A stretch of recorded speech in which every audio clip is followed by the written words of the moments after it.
Morning friend, जय Singh Yadav math classes में आप सभी का स्वागत है। तो आइए हम जानते हैं कि गुणनखंड करने का तरीका या विधि। तो गुणनखंड करते कैसे हैं, तो इसे ax² + bx तथा c के रूप से प्रदर्शित किया जाता है, जहाँ पर a, b तथा c आपके अचर पद हैं, और अर्थात a b c = 1 2 0। इसी तरह इनफाइनाइट भी हो सकते हैं, कुछ भी संख्याएं हो सकती हैं, नंबर अर्थात होल नंबर या आप नेचुरल नंबर कह सकते हैं। ठीक, ए बी सी के स्थान पे। तो इसे डिनोट कैसे करते हैं, ax² + bx + c = 0 से डिनोट इसे करते हैं। ठीक दोस्तों, तो आइए जानते हैं इसके एग्जाम्पल्स कुछ। तो 2x² + 5x + 3 को जैसे हमें हल करना हुआ तो करते क्या है, तो इसमें देखिए इस क्वेश्चन में 2x² में x² का कोफिशिएंट अर्थात गुणांक क्या है, गुणांक इसका आप बता सकते हैं। तो इसका गुणांक जानते हैं हम, 2 है। तो x² का गुणांक 2। ठीक दोस्तों, x² का गुणांक 2 और अचर पद हमारा c को आपस में मल्टीप्लाई करते हैं। तो हम 2 और 3 का आपस में मल्टीप्लाई किए तो 6 आता है।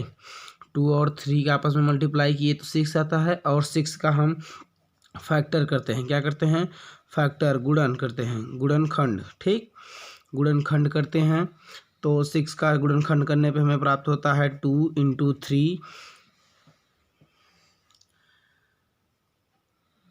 ठीक दोस्तों, तो हम इसे इस तरह से मैनेज करते हैं कि 2 और 3 और जब यहाँ पे प्लस रहे। एक बात हम आपको बताना भूल गए दोस्तों कि जब bx + c हो तो हमें b को जोड़ कर लाना होता है, और जब bx - c हो तो हमें जो b हमारा पद होता है उसे घटा कर लाना होता है। ठीक, तो यहाँ पे प्लस है, +3 है, तो इसलिए हम क्या करेंगे, 2 + 3 करके हम अपना b पद लाएंगे। ठीक, तो 2 + 3 = 5 एंड 2 × 3 = 6 होता है। ठीक दोस्तों, तो आइए करते हैं इस क्वेश्चन का। तो 2x² को ऐसे ही नोट कर लेंगे, प्लस एंड 5 के स्थान पे क्या लिखेंगे, 2 + 3। ठीक, x + 3 = 0। ठीक दोस्तों, एंड देन उसके बाद क्या करते हैं, नेक्स्ट लाइन में 2x² प्लस, अब x का मल्टीप्लाई इन दोनों में करते हैं, तो 2x + 3x + 3 = 0। ठीक, तो उसके बाद नेक्स्ट क्या हो जाएगा आपका कि इसमें दो टर्म्स को अलग कर लेते हैं, अर्थात दो पद को अलग अलग कर लेते हैं। तो 2x² + 2x में क्या कॉमन है, देखिए 2x इसमें भी है, इसमें भी है, दोनों पदों में है, तो 2x हमारा कॉमन हो जाएगा। 2x कॉमन लेंगे तो इसमें 2x² में से 2x निकाल लेंगे तो x हमारा शेष रह जाएगा, और प्लस 2x में से 2x को हम कॉमन लेंगे तो 1 बचेगा। ठीक, प्लस 3 कॉमन ले लेंगे तो यहाँ पे क्या बचेगा, x + 1 = 0।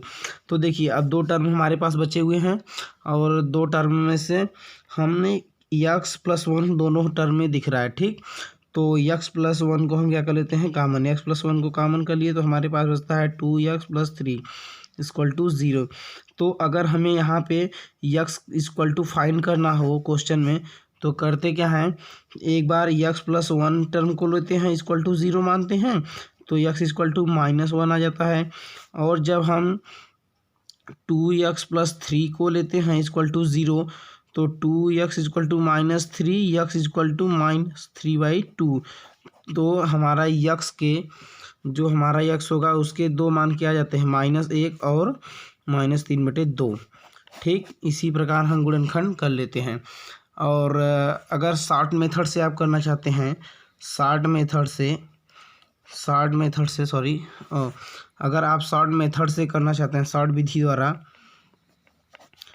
द्वारा करना चाहते हैं, तो करते क्या हैं, सबसे पहले ax² + bx + c में आपको a × c = जो भी आए आपका b या c कुछ भी हो, a + c करते हैं। फिर उसके बाद ए प्लस सी में दोनों में ए का भाग कर देते हैं, ठीक, ए का भाग कर देते हैं। फिर जो आता है उस टर्म को हम x plus a by a and x plus c by a इसी प्रकार करते हैं, ठीक दोस्तों।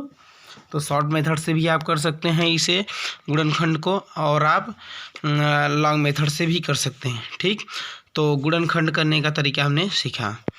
तो आप देख सकते हैं एक बार फिर से क्वेश्चन, इसे a x square plus b x plus c equal to 0 से डिनोट करते हैं, और इस पे हमने आपको एक क्वेश्चन भी बताया। आप इसी तरह से सभी क्वेश्चन को हल कर लेंगे।